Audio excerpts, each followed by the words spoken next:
시편 121편 1절에서부터 2절에는 이렇게 고백하고 있습니다. 내가 산을 향하여 눈을 들리라. 나의 도움은 어디서 올까? 나의 도움은 천지를 지으신 여호와께로소이다. 질문과 답이 함께 담겨져 있습니다. 사랑하는 성도 여러분, 여러분들의 도움은 어디서 오고 계십니까? 천지를 지으신 여호와께로 말미암아다라고 고백할 수 있는 저와 여러분 되시길 주님의 이름으로 축원합니다. 우리들은 이런 점들에 대해서 분명한 신앙을 가져야 합니다. 어느 농촌에서 목회를 하시는 목사님의 딸이 초등학교 3학년이었습니다. 어느 날 이 딸이 학교에서 시험을 보는데 시험 문제가 무엇이었느냐? 농산물은 누가 공급합니까? 라는 문제였어요. 그런데 이것에 대한 대답은 당연히 농부였습니다. 그런데 그 따님은 그 시험지에 뭐라고 적었느냐? 지사님이라고 적었어요. 교회 지사님들이 아버지이신 목사님께 농산물들을 가져다 주는 것을 보았기 때문에 답을 지사님이라고 적은 거예요. 저도 여주에서 목회를 할 때 권사님, 지사님이 가져다 주셨어요. 항상 상추를 주시는데 상추를 얼마나 많이 주시는지 매일매일 상추를 해먹어도 넘쳐날 정도로 주셨던 게 기억이 납니다. 참 순진한 대답이죠. 담임 선생님은 이건 채점을 하다가 너무 재밌어가지고 이거를 가지고 교장 선생님한테 말씀드렸어요. 그랬더니 교장 선생님도 그 얘기를 듣다가 한참 웃으시다가 하신 말씀이 그것도 틀린 것은 아니니까 정답을 해주시다 이렇게 얘기했다라는 훈훈한 이야기입니다. 사랑하는 성도 여러분, 우리들의 신앙생활이 순진하다라고 해서 나쁠 것이 하나도 없습니다. 분명히 정답 처리가 되는 순간이 온다라는 거예요. 여러분은 누군가 우리에게 질문하기를 인생의 도움이 어디서 오는가? 그럴 때 그것에 대한 정답을 순진하게 천지를 지으신 하나님입니다 라고 고백할 수 있어야 됨을 기억하시기 바랍니다. 그래서 오늘은 성경에서 알려주시는 큰 도움이 되신 하나님에 대해 은혜를 나누는 시간이 되길 소망합니다. 하나님의 말씀으로 받는 은혜가 넘쳐나시길 주님의 이름으로 축원합니다. 첫째로 우리들의 인생은 하나님께서 도와주셔야 합니다. 이것은 모든 기독교인들에게 있어서 또한 모든 시대를 초월해서 오고 가는 모든 세대들 가운데서 절대불변의 진리인 것을 기억해야 합니다. 다윗은 자신이 쓴 시편 30절에 이렇게 고백합니다. 우리 같이 읽어보겠습니다. 시작. 여호와여 들으시고 내게 은혜를 베푸소서. 여호와여 나를 돕는 자가 되소서 하였나이다. 아멘. 다윗은 자기를 돕는 자가 하나님이신 것을 알고 산 사람이었어요. 그러므로 우리도 그렇게 믿고 사랑을 해야 되는데, 그렇게 받아들여야 되는데 꼭 어려울 때 하나님의 도움을 찾지 않고 사람을 찾는 그런 분들이 종종 있다라는 거예요. 하나님을 찾아야 되는데 그렇지 않는 분들의 인생은 사실 쉽지가 않습니다. 이사야서 41장 10절에 보면 이렇게 쓰여 있습니다. 우리 같이 읽어보겠습니다. 두려워하지 말라. 내가 너와 함께함이라. 놀라지 말라. 나는 내 하나님이 됨이라. 내가 너를 굳세게 하리라. 참으로 너를 도와주리라. 참으로 나의 의로운 오른손으로 너를 붙들리라. 아멘. 우리 참 좋으신 하나님께서는 분명히 굳세게 하여 주시리라. 내가 너와 함께하고 너를 붙들어 주시겠다라고 말씀하시는데 한눈 파는 분들이 계신다라는 거예요. 몇 년 전에 미국 대통령 트럼프 대통령 때 그때 아프가니스탄에서 철군을 하였습니다. 사실 20년 넘게 아프가니스탄에서 있었거든요, 미군이. 근데 이게 너무 수지타산이 안 맞다 보니까 원래는 이란이란 나라를 견제하기 위해서 계속 있었지만 도와줬지만 시간이 흐르고 따지고 보니까 이게 수지타산이 안 맞으니까 그 나라를 포기하고 철군하게 됩니다.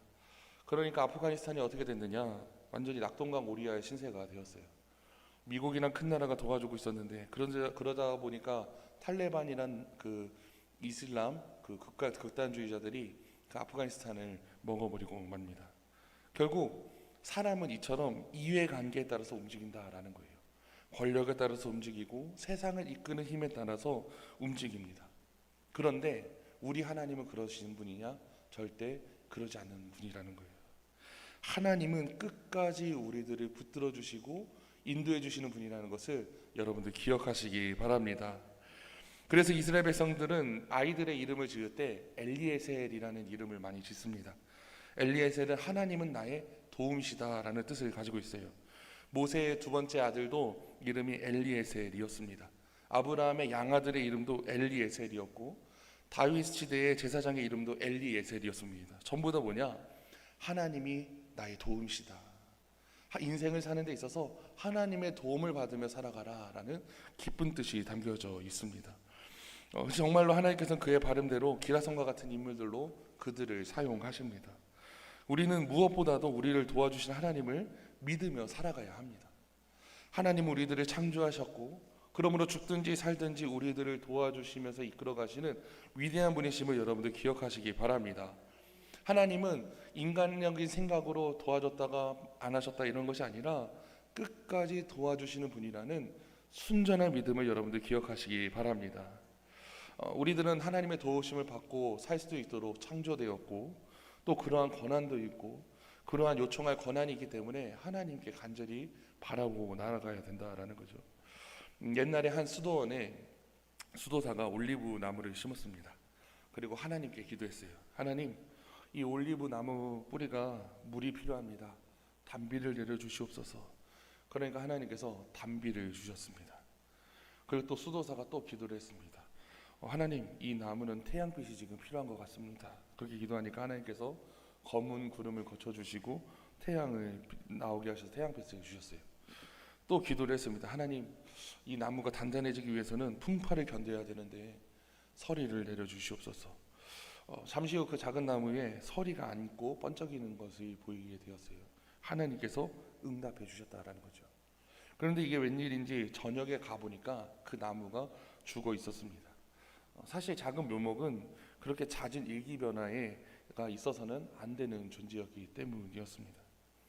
그 수도사는 동료 수도사한테 가서 얘기합니다. 자기가 경험한 것들. 내가 이렇게 기도했는데 이렇게 주셨고 이렇게 주셨는데 결국 묘목이 죽고 말았습니다. 그때 동료 수도사가 얘기했습니다. 뭐라고 얘기했느냐? 나도 역시 작은 한 그루의 나무를 키우고 있습니다. 그런데 보십시오. 나는 그 나무를 하나님께 맡겨버립니다. 그랬더니 잘 자라고 맙니다. 하나님은 나 같은 사람보다도 그것이 필요한 것이 무엇인지 더 잘 알고 계신 분입니다. 라고 이야기했다라는 거예요. 이 이야기에서 알 수 있는 것은 첫 번째 수도사는 자신이 일일이 청하지 않고 하나님께서 자기 올리브 나무를 죽게 일일이 청하지 않으면 하나님께서 내 이 올리브 나무를 죽게 만드실 것이다 라는 착각을 했습니다. 반면 두 번째 수도사는 하나님은 나보다도 잘 아시니까 올리브 나무를 분명 잘 자랄 수 있게 만드시는 분이다 라고 신실하게 맡겨드렸다라는 거예요. 사랑하는 성도 여러분, 우리들은 하나님 앞에서 안달복달하면 안 됩니다. 인생은 안달복달한다라고 해서 해결될 것이 아닙니다. 이 안달복달이라는 단어를 살펴보니까 몹시 속을 태우고 조급하게 볶아치는 모양이라고 이야기를 합니다.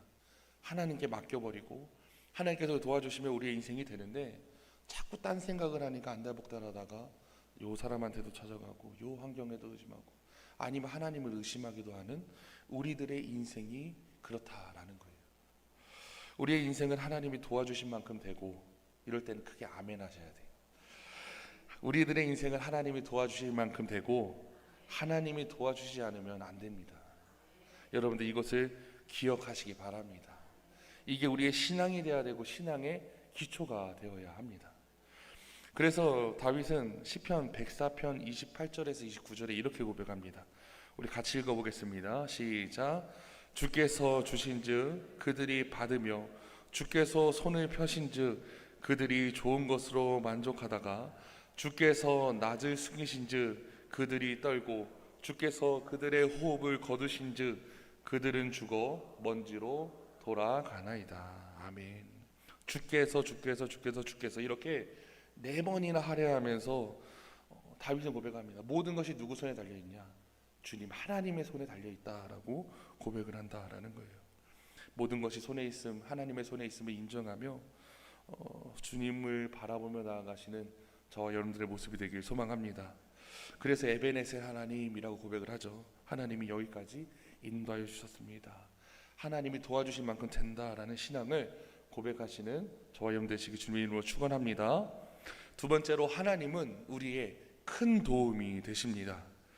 우리들이 기억해야 되는 거, 하나님은 큰 도움이 되세요. 우리 본문 46절 1절 말씀 같이 읽어보겠습니다. 시작. 하나님은 우리의 피난처시요 힘이시니 환난 중에 만날 큰 도움이시라. 아멘. 어느 때는 작은 도움만 받아도 일어날 것 같은데 우리 하나님은 큰 도움이 되시는 분이십니다. 사랑하는 성도 여러분, 우리들은 하나님께 큰 도움을 받고 살았다. 이것에 대해서 감사하며 살아가야 되는데 큰 도움을 받은 것은 안 받은 것처럼 착각하며 사는 인생이 얼마나 많은지 모릅니다. 안 믿는 남편하고 사시는 집사님께서 이렇게 얘기했어요. 여보, 우리는 하나님의 은혜로 산다니까. 이렇게 얘기하니까 남편이 폭발해 버렸어요. 내가 돈 다 벌어다 줘서 살고 있는데 이게 뭔 소리냐라고 하면서 뭐가 하나님의 은혜야? 이렇게 신경질냈어요. 근데 모르면 그렇게 이야기한다라는 거죠. 그러나 하나님을 아는 우리들은 압니다. 우리들의 인생이 누구 도움으로 사느냐? 하나님의 도움으로 산다라고 고백한다라는 거예요. 하나님께서 큰 도움을 주셨다. 우리가 살다 보면 큰 환난을 당할 수도 있어요. 믿는 자도 환난을 당합니다. 믿는 자도 감기 걸리고 코로나 걸리고 큰 병에도 걸리고. 근데 그러나 하나님은 우리의 큰 피난처가 되시고 우리의 힘이 되시고 그런 환난 중에 만날 큰 도움이 되시는 분이라고 시편 기자는 그렇게 고백을 합니다. 특별히 우리가 읽은 46편은 누구보다도 환난을 많이 당했었던 마틴 루터가 가장 좋아했었던 시편이라고 합니다. 또 이런 말이 있죠. 수술은 의사가 하고 치료는 하나님이 하신다. 육신의 건강도 하나님이 도우신다라는 뜻을 가지고 있습니다. 의사는 꼬맵니다. 찢어진 데를 꼬매죠. 수술 부위를 꼬매는 그 치료를 하는데 참 신기한 건 일주일 후에 돌아서 거기를 보면 어떻게 돼요? 살이 붙어 있는 거예요. 제가 너무 놀랐던 게 이번에 여름 휴가 때 사실은 저희 셋째가 에스컬레이터에 발이 꼈었어요. 이렇게 하다가 좀 크게 다쳤었는데 진짜 발가락이 잘린 줄 알고선 아찔했는데 정말 하나님께서 은혜 가운데 좀 이렇게 8바늘 정도 꼬맬 수 있게 해주셨어요. 근데 참 신기한 거는 꼬매는 것도 아이다 보니까 수술을 해야 돼서 수면 마취도 해야 돼서 막 입원도 해야 되고 참 고생을 했습니다. 한 이틀 입원하고 이제 시술이죠. 뭐. 그러니까 어른들 같으면 그냥 꼬맬 텐데 아기다 보니까 막 수면 마취하고 해서 막 해서 했는데 참 신기한 거 한 일주일 만에 깨끗하게 치료가 되었어요. 자, 그걸 보면서 하나님은 얼마나 위대한 분이시냐면 의사는 꼬맸지만 치료하신 분은 바로 누구예요? 하나님이시라는 거예요. 그래서 믿음이 있는 성도인 의사분께서 한 번은 그런 적이 있습니다. 나는 단지 꼬맬 뿐인데 붙이게 하시는 분은 바로 누구냐? 하나님이시라는 거예요. 그래서 수술은 의사가 하고 하나님은 치료를 하신다라고 고백을 합니다. 그래서 성도인 우리들은 수술을 하든 뭐 병원에서 치료를 받든 병원에 퇴원할 때는 병원에 그에 대한 치료비를 내지만 또 교회 와서는 어떻게 하느냐? 나를 치료하신 하나님께 감사 예물을 드리는 것입니다. 왜냐하면 나를 치료하신 분이 바로 누구이기 때문에 하나님이시기 때문입니다. 어떤 여성분은 결혼을 한 지 6년이 되었는데도 임신이 되지 않았습니다. 병원에서는 나팔관이 막혀서 자연 임신이 될 수 없는 몸이다라고 진단을 내렸어요. 근데 그녀가 열심히 하나님께 도와달라고 작정 기도를 했습니다. 21일 동안 작정 기도가 끝났는데도 애가 생기지 않자 금식 기도를 시작했습니다. 기한 없는 금식 기도를 하다가 너무 힘들어서 100일 기도도 시작했습니다. 근데 참 신기한 것은 100일 기도를 기도하는 순간 하나님께서 임신시켜 주셨다라는 거예요. 자연 환경적으로는 절대 임신이 안 되는데도 임신시켜 주시는 하나님의 은혜를 보면서 의사도 소스라치게 놀랐습니다. 성도는 누구인가? 성도는 세상의 전문가들도 깜짝 놀라게 만드는 존재가 성도여야 됨을 여러분들 기억하시기 바랍니다. 그래서 다윗은 시편 40편 5절에 이렇게 얘기합니다. 우리 같이 읽어보겠습니다. 시작. 여호와 나의 하나님이여, 주께서 행하신 기적이 많고 우리를 향하신 주의 생각도 많아 누구도 주와 견줄 수 없나이다. 내가 널리 알려 말하고자 하나 너무 많아 그 수를 셀 수도 없나이다. 아멘. 다윗은 하나님의 도우심으로 기적을 많이 체험한 사람이에요. 그래서 말씀으로 고백하기를 너무나도 많아서 일일이 고백할 수 없고 그 수를 셀 수도 없다라고 고백을 합니다. 특별히 이러한 고백이 저와 여러분들의 입술에서 고백이 나오길 소망합니다. 사랑하는 성도 여러분, 하나님은 우리의 큰 도움이 되십니다. 그 큰 도움 되신 하나님을 바라보시기 바랍니다. 그럼 마지막으로 세 번째, 우리가 하나님의 큰 도움을 받으려면 어떻게 해야 되는가? 당연히 하나님은 우리에게 큰 도움을 당연히 주시기를 원하시는데 우리는 어떻게 행동해야 되는지 말씀을 통해 5가지 반응으로 정리할 수 있습니다. 첫째는 교회를 가까이 할 때 하나님께서 도와주십니다. 시편 20편 2절에 보면 이렇게 되어 있습니다. 성소에서 너를 도와주시고 시온에서 너를 붙드시며. 성소는 오늘날로 말하면 교회입니다. 성전에 가까이 할 때 하나님은 분명히 도와주신다라고 이야기하셨어요. 그렇기 때문에 우리들은 어떻게 해야 되느냐? 성전을 가까이 해야 합니다. 시간을 내어 교회에 오는 것을 기뻐하시기 바랍니다. 예배에 늦는 것은 하나님 앞에 불충하는 자세입니다. 우리들이 만약에 어떠한 기관장을 만나러 갈 때 늦게 가는 사람이 있습니까? 없죠.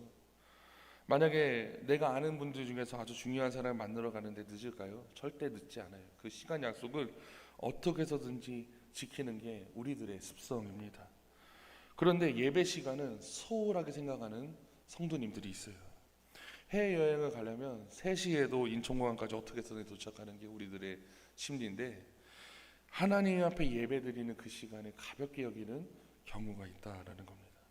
정말로 하나님의 임재를 체험한 사람, 정말로 하나님의 역사를 제대로 이해한 사람은 예배에 늦을 수가 없습니다. 왜냐하면 이 세상에서 가장 중요한 게 누구냐? 세상의 기관장들보다도 더 중요한 게 누구냐? 세상의 그 중요한 약속보다 중요한 게 누구냐? 하나님이란 걸 알면 예배 시간에 늦을 수 없다라는 거예요. 그런데도 매일같이 늦는 분들이 있어요. 매일같이 그냥 똑같이. 교회를 가까이 하시기 바랍니다. 또 하나님을 사모하시기 바랍니다. 하나님을 하나님으로 믿는 은혜가 여러분들이 가득하시길 주님의 이름으로 축원합니다. 두 번째로 도와달라고 요청할 때 하나님께서는 분명히 도와주십니다. 마가복음 9장 22절에 보면 이렇게 쓰여 있음을 같이 읽어보겠습니다. 귀신이 그를 죽이려고 불과 물에 자주 던졌나이다. 그러나 무엇을 하실 수 있거든 우리를 불쌍히 여기사 도와주옵소서. 귀신을 들린 아들을 가진 아버지가 예수님 앞에 이야기하는 것입니다. 우리를 불쌍히 여기사 도와주시옵소서. 그러자 예수님께서 뭐라고 하시느냐? 할 수 있거든이 무슨 말이냐? 믿는 자에게는 뭐하니 없느냐? 능치 못함이 없으니라. 이 말씀으로 얘기하시고 귀신을 쫓아내주십니다. 하나님은 인격적이신 분이기 때문에 잠자는 자를 깨우셔서 도와주시는 분이 아닙니다. 하나님 앞에 나와 간구하고 나아갈 때, 기도할 때 하나님께서 분명히 도와주신다 그 말씀이에요. 로버트 맥체인이라는 목사님이 있습니다. 그분은 손바닥만한 그 성경 읽기표 우리 권사님들 잘 아실 거예요. 그걸로 유명한 목사님이십니다. 그분은 성경 읽기 운동을 하여금 많은 성도님들을 성령 충만으로 이끌었었던 유명한 목사님입니다.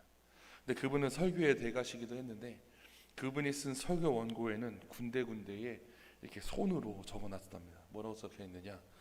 주님 도와주시옵소서. 하나님의 소낙비와 같은 은혜를 내려주시옵소서. 설교는 내가 하지만 설교에서 내 입술이 나갈 때 도우시는 분은 하나님이시오니 하나님 도와주시옵소서. 이렇게 항상 손글씨를 쓰셨다라고 합니다. 그 결과 그는 정말로 놀라운 설교가로서 하나님 앞에 역사 앞에 쓰임을 받게 됩니다. 이처럼 하나님은 도와달라라고 요청하는 이의 기도를 들어주신다라는 거예요. 다윗이 쓴 시편 22편 19절에 보면 이렇게 되어 있습니다. 여호와여 멀리하지 마옵소서. 나의 힘이시오 속히 나를 도우소서. 19절에 보면 속히 나를 도와달라라고 이야기를 하는데 하나님은 실제로 이 기도를 들으시고 속히 도와주신 것 같아요. 곧바로 응답하시는데 21절에 보면 이렇게 되어 있습니다. 나를 사자 입에서 구하소서 구하소서. 주께서 내게 응답하시고 들쇠의 뿔에서 구원하셨나이다 라고 했어요. 이미 하나님께서는 기도의 시점이 바뀌게 돼요. 도와달라고 요청하였지만 하나님은 속히 응답하셨고 구원하셨나이다 라고 이미 믿음으로 고백한다라는 거예요. 이처럼 하나님 앞에 도와달라고 요청할 때, 기도할 때 도와주신 하나님을 의지하시고 감사하시기 바랍니다. 세 번째로 하나님을 의지할 때 도와주십니다. 시편 28편 7절 말씀입니다. 우리 같이 읽어보겠습니다. 시작. 여호와는 나의 힘과 나의 방패이시니 내 마음이 그를 의지하여 도움을 얻었도다. 그러므로 내 마음이 크게 기뻐하며 내 노래로 그를 찬송하리로다. 아멘. 내 마음이 그를 의지할 때, 하나님을 의지할 때 도움을 얻었다라고 고백을 합니다. 하나님의 말씀이 성경에는 무엇보다도 우리가 하나님을 의지해야 됨을 나타내는 말씀이 많이 들어 있습니다. 잠언서 3장 5절에서 6절에 보면 이렇게 되어 있습니다. 너는 마음을 다하여 여호와를 신뢰하고 내 명철을 뭐하라? 의지하지 말라. 하나님을 의지해야지 명철을 의지하지 말라는 거죠. 그리고 너는 범사에 그를 인정하라. 그리하면 내 길을 지도하시리라. 잠언 3장 26절에 보면 또 이렇게 되어 있습니다. 대저 여호와는 내가 의지할 이시니라. 내 발이 지켜 걸리지 않게 하시리라. 잠언 29장 25절에 보면 이렇게 되어 있습니다. 사람을 두려워하면 올무에 걸리거니와 되거니와 여호와를 의지하는 자는 안전하리라. 무엇보다도 하나님을 의지해야 합니다. 부모를 따라서 8살에 미국으로 이민을 갔지만 이민 와서도 조국 대한민국을 잊지 못하고 훌륭한 체조 선수가 되어 태극마크를 가슴속에 달고 올림픽에 출전하여 반드시 금메달을 따겠다라고 결심한 소년이 있었습니다. 그리고 이 소년의 꿈은 거의 현실로 이루어지는 것처럼 가능성이 다가오고 있었습니다. 왜냐하면 그가 15살에 올림픽 유망주들을 기르는 미국 펜실베니아주의 앨런타운 파킷 국립체조훈련센터의 중학생 대표로 뽑히게 되었다라는 거예요. 그런데 그가 18살이 되던 해에 철봉에서 앞뒤 공중돌기를 하다가 그게 어려운 동작인데 하다가 실수로 땅에 떨어지고 말았습니다. 근데 그 결과 턱이 바닥에 부딪히면서 목이 꺾이게 되었어요. 그래가지고 온몸이 마비가 되었습니다. 이 사고로 평생 휠체어를 타고 다녀야 되는 거, 아무것도 할 수 없는 장애인이 되고 말았다라는 거죠. 그렇게 좋아하던 체조는 더 이상 할 수 없고 조국을 위해서, 나라를 위해서 그 금메달을 따겠다라는 그 결심마저도 한순간에 무너져 버리고 말았습니다. 그런데 하나님께서는 그 형제를 만나 주셨어요. 그 소년을 암흑과 같은 삶에서 건져내셨고 기적과 같은 주인공으로 쓰셨어요. 그는 전심으로 하나님을 의지했습니다. 그 결과 복음을 듣고 믿음으로 다시 거듭난 다음에 콜롬비아의 대학에 있는 공중보건학 의사 석사 학위를 받고 의대를 가고 하버드 의대를 거쳐서 결국은 세계 최고의 병원이라고 할 수 있는 존스 홉킨스 병원에서 재활의학 수석 전문의가 되었어요. 병원에서 휠체어를 타고 다니는 그의 모습은 세상의 모든 재활환자들에게 희망의 상징이 되었습니다. 이 기적의 주인공이 바로 누구냐? 슈퍼맨 닥터리라는 굉장히 유명한 사람입니다. 또 그가 담겼었던 그 이야기가 뭐냐? 그 기적은 당신 안에 있습니다라는 책으로도 출간되어서 큰 감동을 줬었던 박사에 대한 이야기입니다. 여러분, 중요한 것은 우리들이 무엇보다도 하나님을 간절히 의지해야 합니다. 간절히 하나님을 의지할 때 놀라운 은혜를 베풀어 주십니다. 네 번째로 우리 같이 읽어볼까요? 시작. 새벽에 깨어 기도할 때 하나님께서 도와주십니다. 저는 꼭 설교 때 새벽 예배를 항상 하는 것 같아요. 새벽 예배를 한 번도 빼놓고 얘기하지 않아요. 우리 시편 46편 5절 말씀 같이 읽어보겠습니다. 시작. 하나님이 그 성 중에 계심에 성이 흔들리지 아니할 것이라. 새벽에 하나님이 도우시리라. 아멘. 언제 도와주신대요? 새벽에. 우리 옆에 계신 성도님께 이야기할까요? 새벽 기도 좀 나오세요. 시작. 새벽에 도와주신대요. 시작. 새벽에 도와주세요. 새벽. 빌리 그레이엄 목사님 잘 아시죠? 세계 곳곳에 안 가보신 적이 없을 정도로 유명하고 크게 쓰임받은 분이었습니다.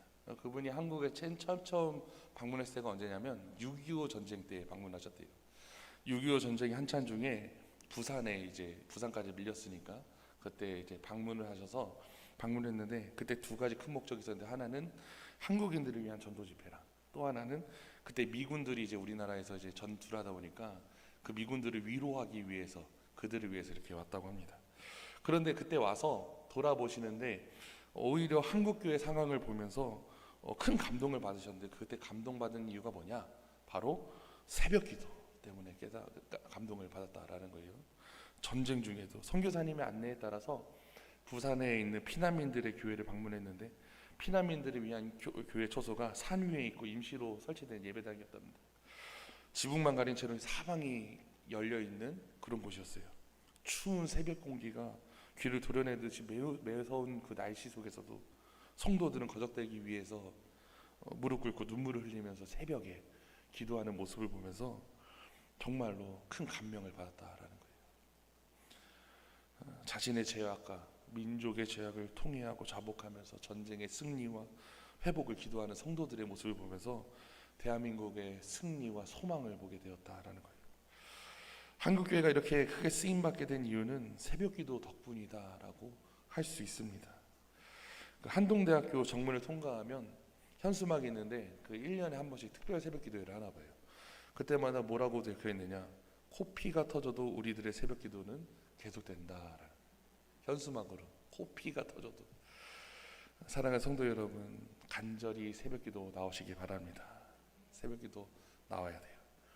새벽기도는 민족 대표인 33인 대표 중에 길선주 목사님이라는 장로님이셨는데 이제 목사님 되셨죠. 그분께서 하셨어요. 1906년 장대현 교회에서 처음 시작했는데 놀랍게도 새벽기도를 시작한 1년 후에 그 다음에 장대현 교회에서 열렸었던 사경회에서 놀라운 성령의 불이 떨어짐으로 많은 사람들이 하나님께 돌아오는 은혜가 나타납니다. 그 장대현 교회에서 시작된 평야에서 시작된 한국 기독교 부흥 운동의 시발점이 되게 돼요. 그렇기 때문에 우리들은 새벽에 기도해야 된다는 거예요. 근데 사실은 길선주 목사님이 맨 처음 하신 게 아니라 예수님도 새벽에 나와 기도하셨습니다. 예수님도 미명에 나가셔서 기도하셨고 다윗도 새벽에 기도합니다. 시편 5편 3절에 보면 이렇게 적혀 있습니다. 여호와여, 아침에 주께서 나의 소리를 들으시리니 아침에 내가 주께 기도하고 바라리이다. 이 아침에 기도했다라고 적혀 있는 것 같아 보이지만 새번역 성경에는 이렇게 번역되어 있어요.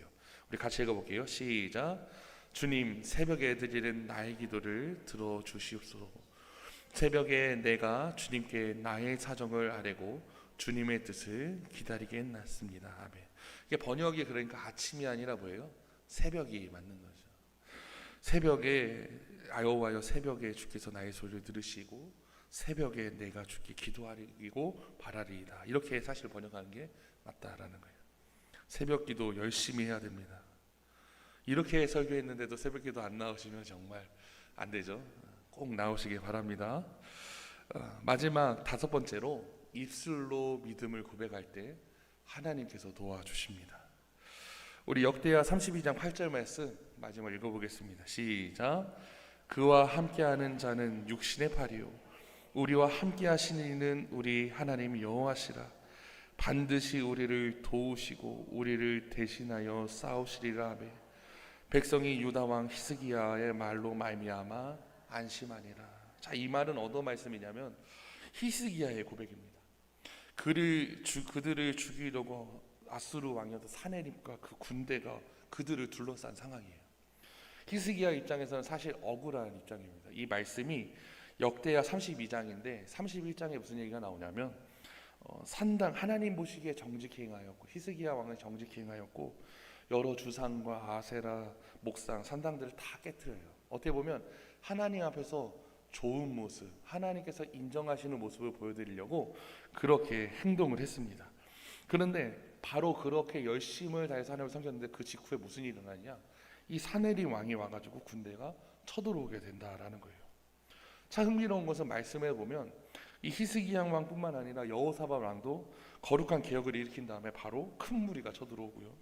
히스기야 왕도 거룩한 개혁을 한 다음에 큰 어려움을 공경을 처하게 된다라는 거예요. 이런 상황이라면 여러분들 긍정의 말을 할 수 있을까요? 어렵죠. 내가 하나님을 위해서 이렇게 섬겼는데 내 사업이 망했어요. 내가 하나님을 위해서 이렇게 열심히 했는데 뭔가 중환병을 얻었어요. 그러면 불평이 나오기 쉽습니다. 그런데 히스기야는 어떻게 하느냐? 이야기를 하는 거예요. 이스라엘 백성들을 광장에 모으고 얘기하는 거예요. 우리 말씀 한 번만 다시 띄워주실래요? 우리 같이 읽어볼게요. 시작. 그와 함께하는 자는 육신의 팔이요 우리와 함께하시는 이는 우리의 하나님 여호와시라. 반드시 우리를 도우시고 우리를 대신하여 싸우시리라 하매 백성이 유다 왕 히스기야의 말을 말미암아 안심하니라. 여기서 그와 함께 하시는 자는 사내님과 함께 하는 자는 신은 육신의 팔이다. 그건 육신이지만 우리와 함께 하시는 분은 누구냐? 큰 도움이 되시는 하나님이시다라는 거예요.